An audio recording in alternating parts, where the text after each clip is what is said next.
Hello mga Lods, isang mapagpalang araw na naman sa atin. So, andito ako ngayon, mag-share na naman sa inyo ng panibagong video. Ito patungkol pa rin dito sa pagpaparami natin ng ating mga inalagaang superworms. So, ngayon, wala tayong maibibigay na mga gulay ngayon.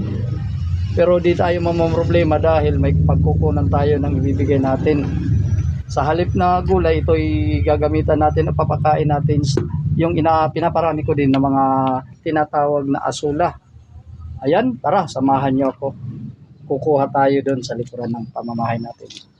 Tara. At andito na tayo. So, ito, mga asula ito na andito. Kaso nga lang, maliliit pa ito. Dito, medyo malalaki na yung iba. Ayan, mga asula ito. Papakain natin. Pero doon tayo sa isang rep tub na pwede nang kunan ng mga asula natin.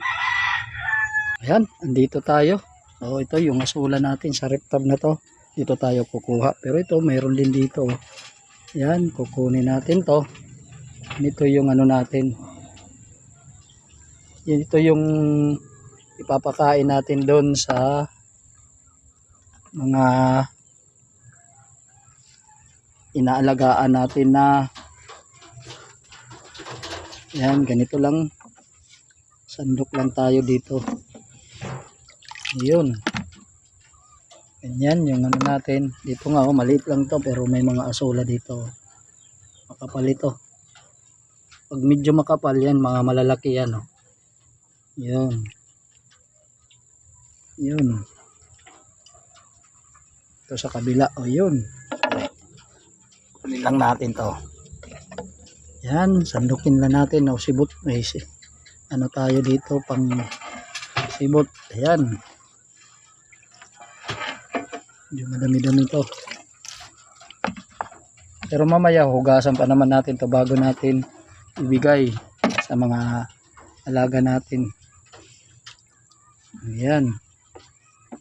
Pag ganito talaga, pag may kulay brown, ito yung palatandaan na na-expose. Expose ito sa araw. Pero kung may lilim, hindi ito gaano nangingitim. Ito yung isang kadahilanan ba't yung mga asola nagkukulay brown. Kasi exposed talaga. Wala tong shade sila. Yan. Itong rep tub na to